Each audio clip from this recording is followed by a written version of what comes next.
Okay, welcome po muli dito sa ating munting YouTube channel at ito po ang inyong Pinoy Firearms Instructor. At bago po ako bumati at magpasalamat, ay gusto ko lang munang basahin ang katanungan ni Ferdy Francisco.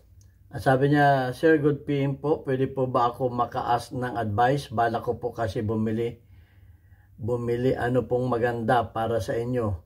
1911 po na Kimber Custom 2 or Glock 22, 40 caliber or Glock 45, 9mm. Salamat po. Okay, bago ko po yan reaksyonan ay gusto ko lang kayong pasalamatan sa inyong pag-support sa aking YouTube channel, sa inyong pag-nanonood ng mga video, sa pag-share at sa pag-like at sa magaganda ninyong comment na dyan na rin tayo kumukuha ng mga videos. Okay, so pasasalamatan ko rin yung ating mga silent viewers na hindi nag-skip ng ads. Malaki po ang tulong ninyo sa ating sweldo sa YouTube channel, sa ating kinikita dyan. Ang kinikita po natin dyan ay tinutulong natin sa ating 6 na estudyante na anak ng mga single parent na tinutulungan natin na mabigyan man lang ng at least pambaon sa kanilang pagpasok. At maraming salamat din sa mga nagpadala dito sa ating GCash number. Nakatulong din yan sa mga pambaon ng mga bata. Ganyan din, salamat sa mga nagpadala din sa ating mga premier videos, panguna ni Noli Peace America ng Virginia, USA. Yung pinadala ay malaki ang naitulong sa mga school supplies ng mga bata. At ganyan din kay Boy Omay ng Riyadh, Saudi Arabia, kay Jubil Platon. Okay, so re-reaction na natin itong katanungan ni Ferdy Francisco. Sir, good PM po. Pwede po ba maka-ask ng advice? Bala ko po kasi bumili. Ano po maganda para sa inyo? 1911 po na Kimber Custom or Glock 22, 40 caliber or Glock 45, 9mm. Salamat po. Okay, una muna, pagdating sa caliber, siyempre, pagtaas ng caliber ay paglakas ng stopping power o knocking power.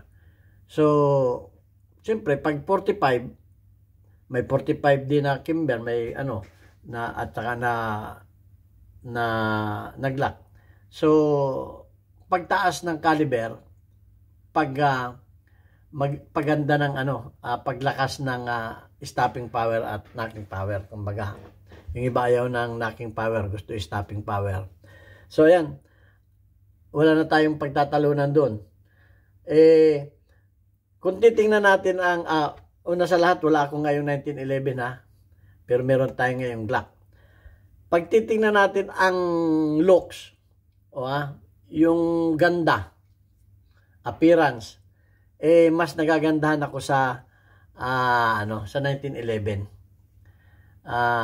Yung iba naman, hindi ko naman sinasakop yung kung nagagandahan kayo sa Glock, wag naman ninyo ako ibas. Ganyan talaga tayo, kanya-kanya tayo ng pili. Kasi yung iba, pag ang baril nila ay Glock, pangit yung wala silang 1911, pangit yung 1911. Pag iba naman, 1911, pipintasan. Pareho pong maganda yan, pero kung akong papipiliin ninyo, ito sarili ko, mas gusto ko ang ganda ng ang ganda ng 1911. Okay, so yan, mas maganda. Punta naman tayo sa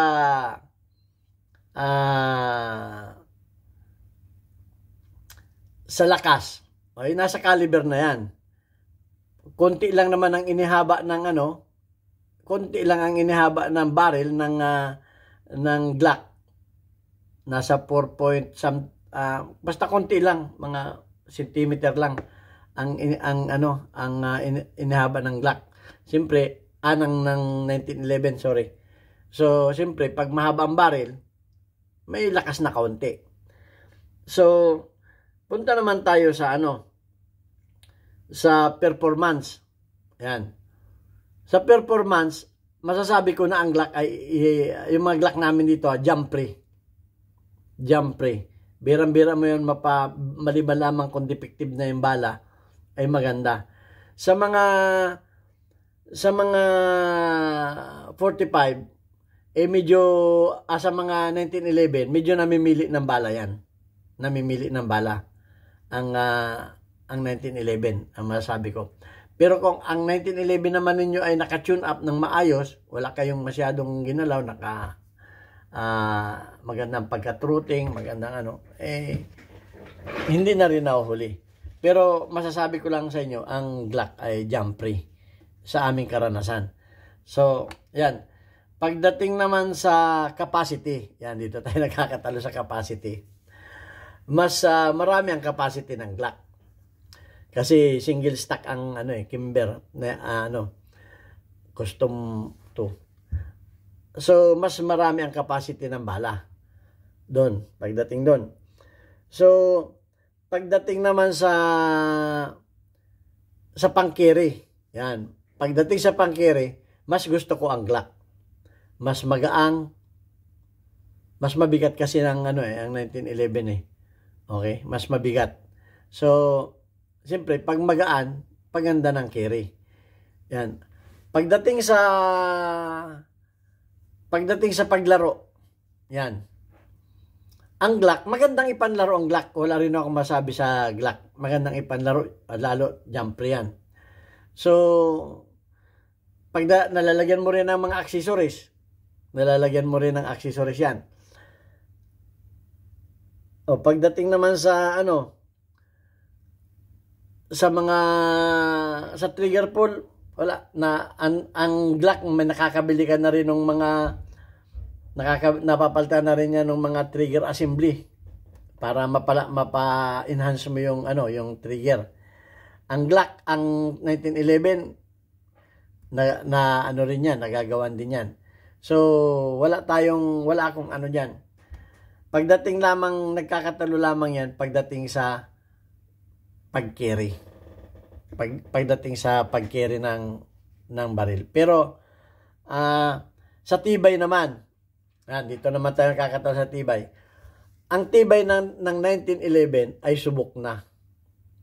Kahit sa anong baril, ko ng 1911, from World War I, World War II, World War, daming gira ng niyan. Matibay ang 1911 pagdating sa tibay. At sa Glock, hindi ko nasasabi sa inyo kung hindi ko nasisira ng Glock. Basta't mas matibay ang Glock, ang 1911. Kasi sa Glock, meron na kaming nabasag na nag-crack na slide, meron nasira na kami. Sa mga recoil spring, ang dami naming napuputol, dami namin nasira. Basta maraming basta kung pagkukumparahin ninyo yan, ay mas matibay pa rin ang 1911. Para sa akin, kung ako ang pamimiliin, kung pang-carry ang usapan, ay sa Glock ako. Kung pang-carry pang-carry, magandang ipang-carry ang Glock. At yun lamang ang nakikita kong Pero kung sa panglaro, mas gusto ko pa rin yung Kimber 1911. Mas gusto ko pa rin. Maganda ang balance ang weight niya. Ang weight niya. Sa pang home defense, pareho lang. Pareho lang yan nakakamatay. Pareho lang yan. Depende na lang sa caliber na gagamitin ninyo. Pareho lang yan sa pang home defense. Wala akong dyan. Yun lang. Kung sa panglaro, mas gusto ko pa rin ang 1911. Unang-una, pansa ko ng 1911 wala kayong magagawa doon. Kung gusto naman ninyo wala namang problema sa akin kung mas gusto ninyo ang Glock. Kasi hindi naman pwede magkapare-pareho tayo ng gusto. Kung gusto ninyo yung Glock, wala akong masasabi. Yun ang gusto ninyo Dahil marami rin naman gumagamit niyan pero kung sa paastigan ng yung ba astig ang tingin ko kasi sa sa 1911 napaka-astig, lalo kung naka-custom, naka-two-tone, yan, tapos may mga magandang hawakan din, napakagandang niyan, sa akin magandang ilaro ang Maliban lamang kung ang inyong 1911 na hindi naka-tune up, ay doon maraming nagkakameron ng problema. So ayan, at yun ang ano ko. Yun ang pananaw ko dyan. Ang pananaw ninyo hindi ko sinasaklaw. Kasi yung iba, pag ang gusto mo ay 1911, ibabas ka. Pag ang gusto mo ay Glock, ibabas ka. Pareho pong may pros and cons yan. Oh. Pagdating sa sa tibay sa tubig, mas matibay ang Glock. Pagdating sa tibay sa tubig, mas matibay ang Glock. Kahit mabasa yan, hindi ganong kinakalawang. Ang polymer, wala akong masasabi sa polymer. Matibay ang polymer ng Glock. Hindi basta, wala kaming polymer na Glock na nasira. Na totoo lang. Okay, maliban lang doon sa mga ibang parts. Pero pagdating sa 1911, mas gusto ko pa rin ang tibay ng 1911. At ang ano kasi, ang Glock kasi hindi masyadong kailangan nito ang gunsmith. Bili ka lang ng bili ng pyesa nito eh. Palit ka lang ng palit ng pyesa nito. Ang Glock. Itong marami kang, kung magmo-modified ka ng Glock, bibili ka rin lang ng mga gusto mong modification diyan. Oh. So, sa akin mas sa maintenance, mas gusto ko pati ang 1911 pagdating sa maintenance. So ayan ang aking pananaw diyan. Kung hindi tayo pareho ng pananaw, ay walang problema sa akin. Lahat tayo ay hindi pwedeng gumusto sa isang babae lamang. Yun na sa akin yan. Okay, kanya-kanya tayo ng crush, kumbaga. Okay, so ayan. At gusto ko lang munang basahin yung mga bago nating sa community guidelines natin. Gusto ko lang munang basahin yung mga